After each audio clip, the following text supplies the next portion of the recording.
Good morning, everyone. When I got the email saying that I would be doing a chapel speech this year, a lot of things ran through my mind. I kept on thinking, what could I possibly say to my grade that they didn't already know? How could I make my speech different from any other? And in all honesty, what was the big message that I wanted everyone to take away from my 10 or so minutes of fame? No pressure, right? I thought that by the time I was in grade 12 doing a chapel speech, I would maybe be a little wiser, a bit taller, and have some idea of what I wanted to do with my life. But that's most certainly not the case. But still, today, I hope to share a little bit about what's brought me here, standing in front of all of you.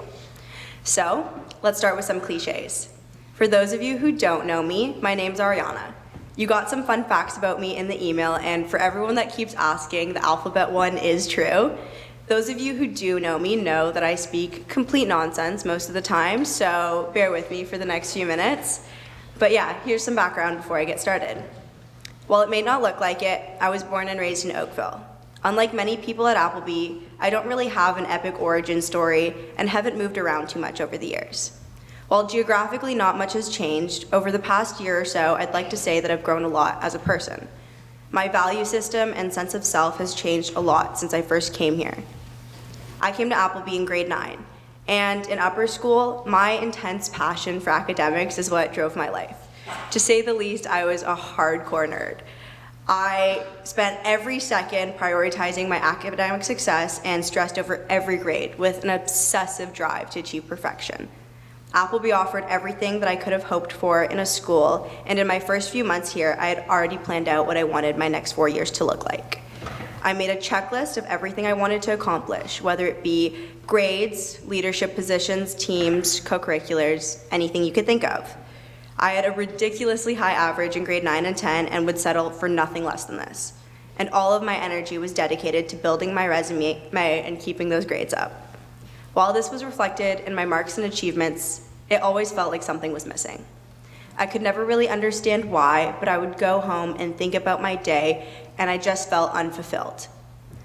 My assessment of myself was entirely based on the boxes that I had ticked off, and less about what added to my life or gave me genuine fulfillment. This all changed at the beginning of grade 11 when I had an extreme turning point that gave me the shift in perspective that I needed. I entered the year with the same mindset as the years before, until about November. A series of emotional and traumatic experiences in my life gave me the wake-up call that I needed to take a step back and look at the big picture for once. My grandfather had recently experienced a serious brain injury, there had been a loss in the family, and a close friend in my life went through an intense mental health journey, including an attempt on her life. These all happened within about a week of each other. I don't think I could stand here and say that I've faced true adversity, but I can safely say that this was an all-time low in my life. I was in a really dark place where I didn't know what the next right thing to do was. I didn't know how to talk to my family about it. I certainly couldn't tell any of my friends about it. And my sister, who had been my rock all my life, was living in Ireland with no idea what was going on at home. If I felt lonely before this, I think you can imagine how isolated I felt after this. And on top of that, schoolwork, the one thing that I could safely say I was good at, wasn't working out for me either. I was missing classes, not handing in assignments on time, getting extensions, or just bombing tests. Even if I was physically there, mentally, I was anywhere but. A certain numbness came over me, and I felt like a robot going through every day. I remember coming to school one day, and as I walked into the dining hall, I just burst out into tears. And it felt like this was the tipping point. I'd never been the type of person to cry at school, but I had just kept so much bottled up for so long, and it seemed like this was the wake-up call that I needed to take care of myself for once and look at things a bit differently. I remember going into Miss Dodd's office, hysterically crying, and everything just came out. She said to me, "Feel what you need to feel and do what you need to do for yourself." She reaffirmed the idea that in order for me to move forward, I had to reflect on what I needed to do for myself before I could be there for the people around me. And in all honesty, I had never really stopped to think about it in that way. You can get caught up in everything going on around you and lose track of what you need to do for yourself. Keeping it all in was the worst thing that I could have done, but letting go and being honest with myself about what I needed was the first step in healing. I'd never thought of it in this way until I opened up to her, and I'm so glad that I did. This gave me the wake-up call that I needed to look at life a bit differently.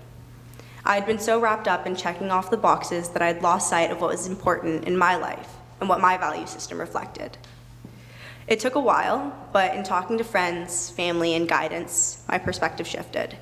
I learned firsthand that life is measured in so much more than grades and achievements, but more in the legacy we leave behind and how we impact the people around us.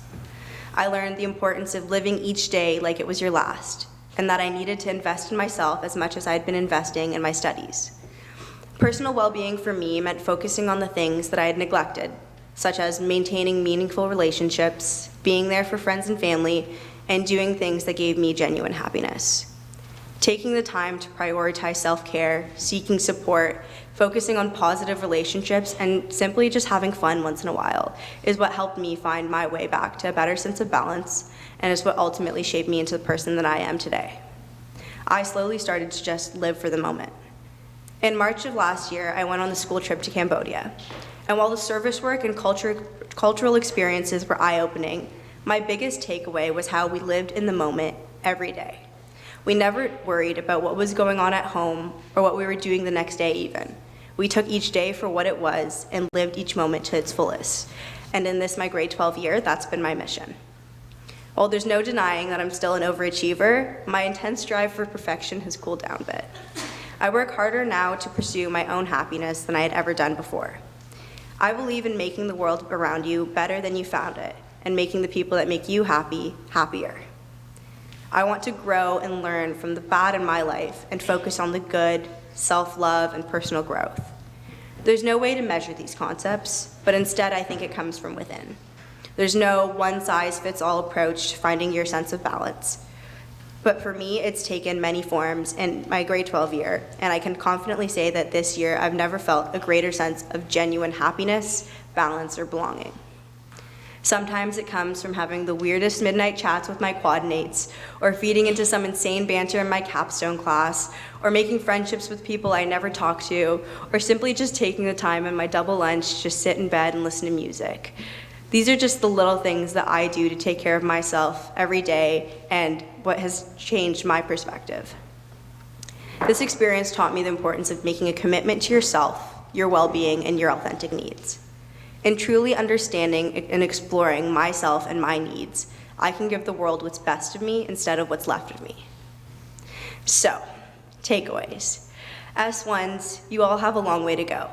The next year or so is going to be stressful with a lot of hard decisions coming your way. But my advice to you is to take the time to take care of yourself and do what you love, because then I think those decisions will come so much easier. S2s, I don't know about you, but this year has been going by way too fast. In about the next week or so, all of our applications are going to be in, and after this, it's just a waiting game. Take the time to live for each day and be in the moment, and take every second for what it is. This is our last year together in this place and our final chance to make some memories. So, to leave you guys off, I saw an Instagram post while I was writing this speech, and it so perfectly fit into what I wanted to say that I thought I would quote it. Don't think about what can happen in a month. Don't think about what can happen in a year. Just focus on the 24 hours in front of you and do what you can to get closer to where you want to be. Because today is another day for you to start creating your own happiness. So please rise for hymn 423.